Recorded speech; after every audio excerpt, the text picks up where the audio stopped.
If you love sourdough and soft pretzels, this recipe combines both.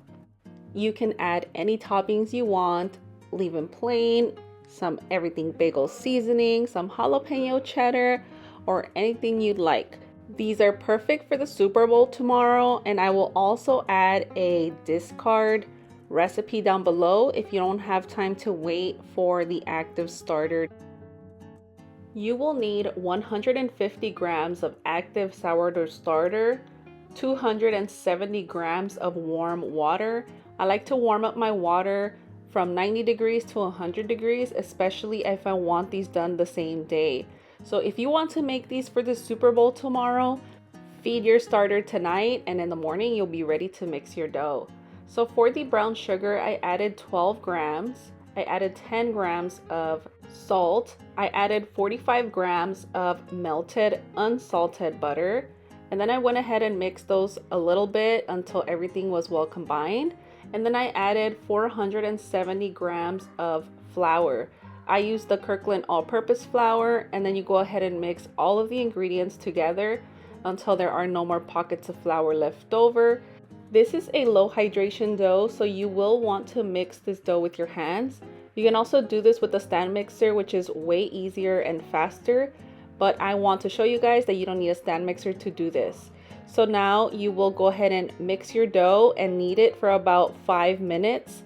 I just grab the dough, pinch it, squeeze it until the dough starts to come together, and then I start to do some slap and folds.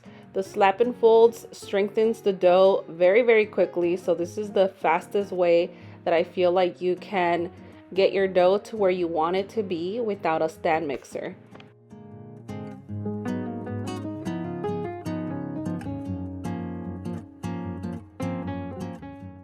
Once your dough looks like this, it's not sticking to your hands anymore, you can go ahead and leave it to bulk ferment on the counter. If you add the instant yeast, this will be so fast, maybe like an hour, and your dough will double in size.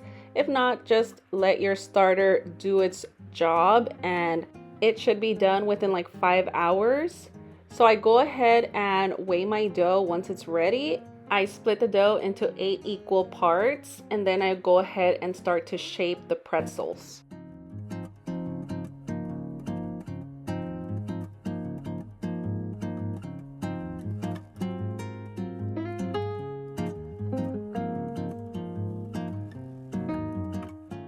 Now that I have my 8 equal pieces, I go ahead and grab the dough in between my hands, and I just kind of make them into small little logs.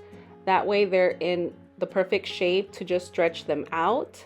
So I do this to all of them, and then once I'm done, I like to grab the dough with my 2 hands and just kind of roll it onto the mat. That way it can stretch out very gently.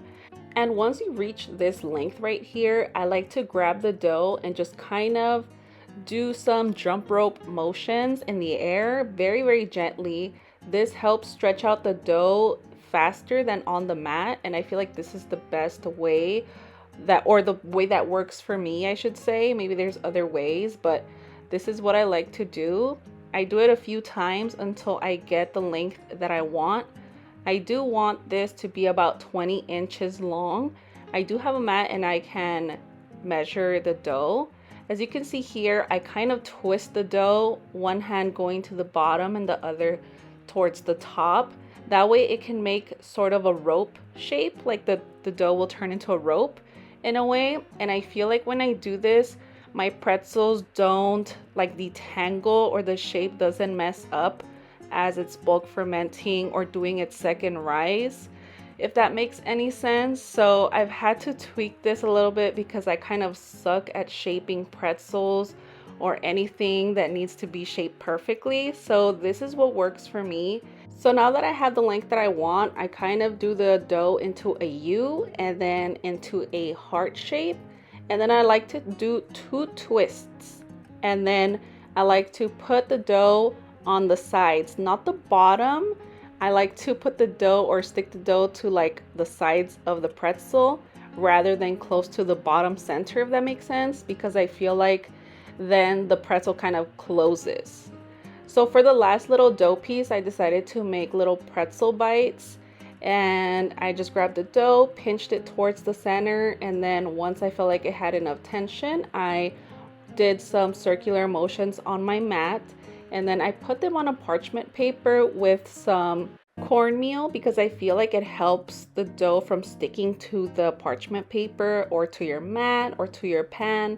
So I highly suggest getting some cornmeal because when you have to transfer the dough into the water, sometimes the dough can get stuck, or you can flatten out your dough because it gets stuck and you're pulling on the dough too much. So the cornmeal helps a lot with that. So this is what they look like. They're not the perfect shape, but I'm happy with how they turned out. Like I said, I'm not the best at shaping anything, so I am getting better at these pretzels. So after like an hour or two, the pretzels are done. They're super fluffy, and now I boil some water in a pot and I put some baking soda on there, and then I go ahead and drop my pretzels in the water. So I only like to put the pretzels in the water for about 15 seconds per side. If you like a thicker crust, go ahead and leave it up to 30 seconds or even more, but I like my crust to not be too thick because I feel like the pretzels turn out even softer that way. So right now I do have my oven preheated at 450 degrees, and I have a baking sheet on the side with some parchment paper, and I am putting the dough right on top. And once I am done boiling all of the dough, then I go ahead and put the toppings on my pretzels.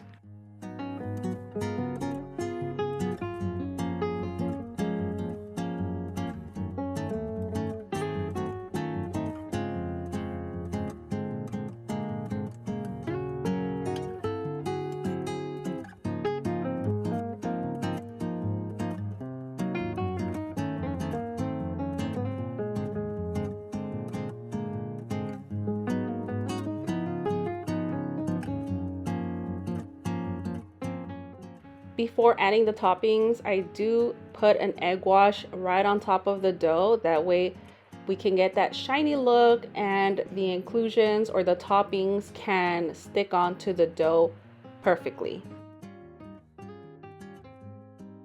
I shredded up some sharp cheddar cheese, and I cut up some jalapenos and some serranos. And I also have my everything bagel seasoning. So I am doing 3 jalapeno cheddar with a little bit of the serranos, and then 1 everything bagel, and the little pretzel balls I will do everything bagel as well. And I'm leaving 3 plain because I do have 3 children and sometimes they can get a little picky. So I am doing 3 plain, and then we are going to bake these for about 15 to 18 minutes. It depends how brown and toasty you like the outside, but they should be cooked at about 15 minutes.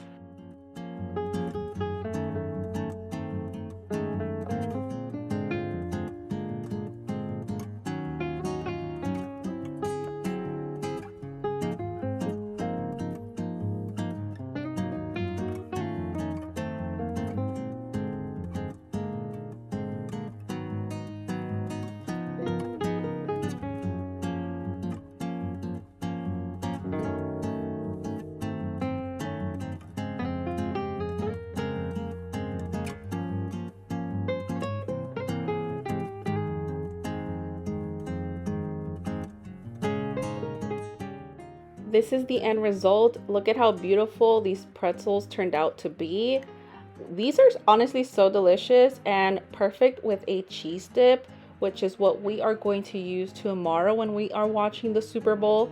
I did not cut these open for you guys because, like I mentioned, we are going to be eating these tomorrow. So you have plenty of time to make these pretzels. I made these today and I'm posting the video today. So it was a very quick and easy recipe, but I will also leave the active dry yeast recipe if you guys want to just take 2 hours to get these done. These are also very good that way. So I want to thank you for watching today's video, and I'll see you guys in my next one. Bye!